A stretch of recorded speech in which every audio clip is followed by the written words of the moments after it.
Eu acho que nos últimos anos surgiram vários filmes de terror que nutriram muita expectativa nas pessoas, mas acabaram sendo enterrados por ela quando lançaram para o grande público. Eu consigo trazer aí alguns filmes como Bring Her Back, Talk to Me, Long Legs, Weapons, Barbarian, filmes que não são ruins, na verdade, a maioria desses filmes, talvez com exceção de Bring Her Back, que eu não gosto muito, são ótimos, mas que, né, são um pouquinho prejudicados, sabotados pela expectativa que a gente tem deles. São filmes que têm alguma similaridade, né, que eles seguem aquela tendência que foi popularizada com A Bruxa lá em 2015, que é um filmaço que foi, né, derivado de um termo que surgiu aí para colocar esses filmes que são psicológicos, mas também trazem um horror mais ambiental, mais simbiótico do que necessariamente ser algo mais físico, que é o pós-horror. Além desses filmes que eu citei, nós temos outros filmes que fazem parte desse pós-horror, que são basicamente, né, muita gente diz filmes mais arrogantes, filmes mais petulantes, mas que trazem, né, toda uma significação temática junto ao horror. Filmes como o próprio, né, A Bruxa, mas também Hereditário, Midsommar,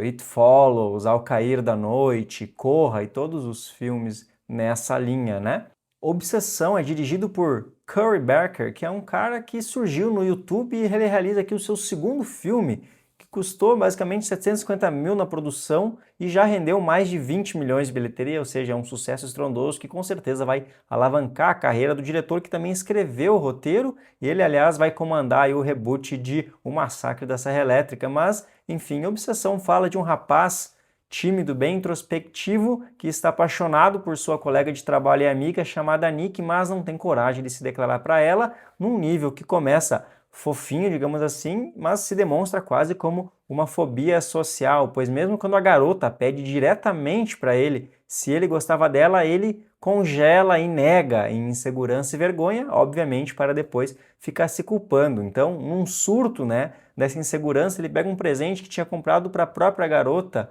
um salgueiro da sorte, e deseja que ela o ame mais do que tudo. Claro, na ingenuidade de um brinquedo que não vai funcionar, porém ele começa a mostrar que realmente funciona, pois a garota, que antes o via somente como um irmão mais novo, como ela mesma diz, o amigo começa a demonstrar um interesse para ele que no começo parece um sonho, mas vai se tornando progressivamente doentio, patológico e compulsivo. Uma coisa que eu acho interessante sobre uma sinopse, um enredo desses, é que como tudo pode virar terror de certa forma, né?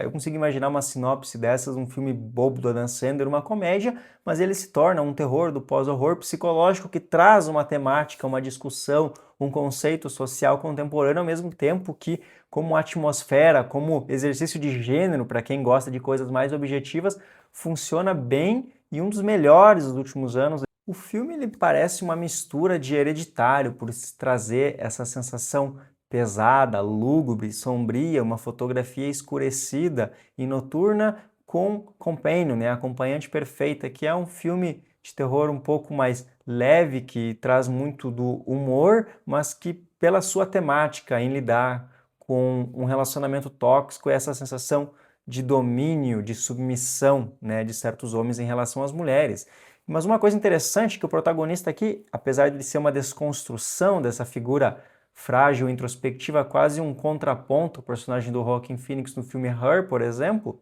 ele não surge como um vilão, né? Ele ama sua amiga, tem essa questão aí que muitos podem ver como uma forma negativa, mas é uma coisa triste, talvez, essa incapacidade de se expressar mesmo quando confrontado, né, sem ter que tomar a iniciativa de fato, mas durante o filme vai tendo vários exemplos e também possibilidades de lidar melhor com isso ou aceitar a realidade, mas tudo que tu vê é uma incapacidade, né, de aceitar que fez uma coisa errada, de que a guria está claramente sofrendo, de que não é ela ali e que pode lidar com as coisas, ou às vezes, talvez é melhor estar com ela assim do que não estar de forma alguma. Mas, é claro, toda essa temática funcional não teria função nenhuma se ela não viesse com um comando, um domínio de o que está fazendo, do terror que o diretor demonstra aqui, criando uma tensão e um desconforto que vão crescendo de um ponto que se torna enlouquecedor e insuportável. O filme tem vários momentos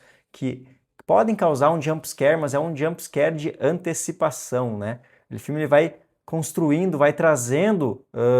ocasiões, circunstâncias que te fazem esperar a repetição delas, que tu não consegue aproveitar momentos que são supostamente mais leves e confortáveis, porque tu sabe que vai ter uma quebra disso e quando ele vem, ela sempre supera as expectativas, né? Tem pelo menos uns 3 momentos, eu não vou dar spoiler, mas um que envolve o quarto e o carro, e são momentos, às vezes até na luz, claro que no escuro vai trazer todo o medo e o desconforto do desconhecido, mas mesmo na luz, que tu fica de arrepiar a espinha, uma sensação bem primitiva de medo, apesar de ser aquele medo controlado, né, do cinema. Mas qual filme que trouxe isso ultimamente? Eu gostei muito de Sorria 2, mas aqui nós temos algo talvez um pouquinho mais rebuscado e elegante, né, do que aquele filme que, apesar de para mim ser uma obra-prima do terror, mas comparando com esses do pós-horror contemporâneos, eu acho que ele é muito mais eficiente na construção dessa tensão, dessa ansiedade e do equilíbrio de querer discutir algo com simplesmente fazer um filme objetivamente assustador para quem não se importa muito com subcamadas, apesar delas serem bem relevantes e, para mim, enriquecerem a temática e o subtexto do filme. Ao fim aí, então, Obsessão desconstrói toda a expectativa do título dele, de quem é o obsessivo, assim como a figura do protagonista, e te deixa com o coração acelerado, uma sensação eletrizante de adrenalina e de pavor. Talvez é um filme que não vá ser revisto. Hereditário, para mim, é um filme que eu não tenho desejo de rever, porque ele é muito pesado, mas, né,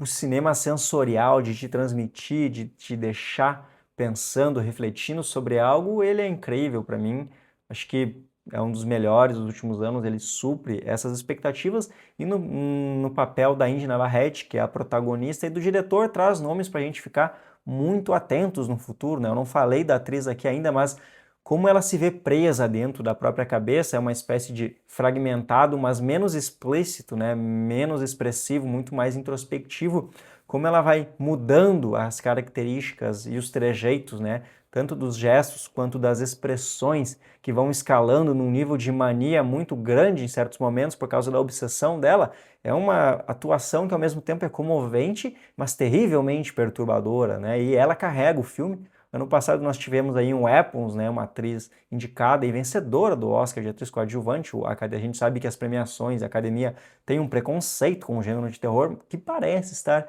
lentamente sendo quebrado. Nós tivemos também a Substância, que foi indicada a muitos Oscars, apesar de ter sido negligenciado no papel principal, mas eu acho que, né, claro, muita coisa pode acontecer no ano ainda em relação a filmes, mas a Indy, com, né, esse histórico recente, tem grandes chances de estar lá, e mesmo que não esteja, tenho certeza que a indústria, diretores vão estar olhando para ela com novos olhos depois dessa atuação, e o diretor também, que já está aí novamente encaminhado um grande título, né? Eu estou ansioso que ele pode fazer com o Massacre da Serra Elétrica, porque gosto muito do original, depois desandou a franquia, mas eu prefiro, né, filmes originais, né, ideias originais, e ele já disse que tem, né, alguns conceitos para uma trama antológica que envolva esse Salgueiro da Sorte, né? Várias situações que trazem uma espécie de maldição para quem quer fazer algo que teoricamente é abençoado.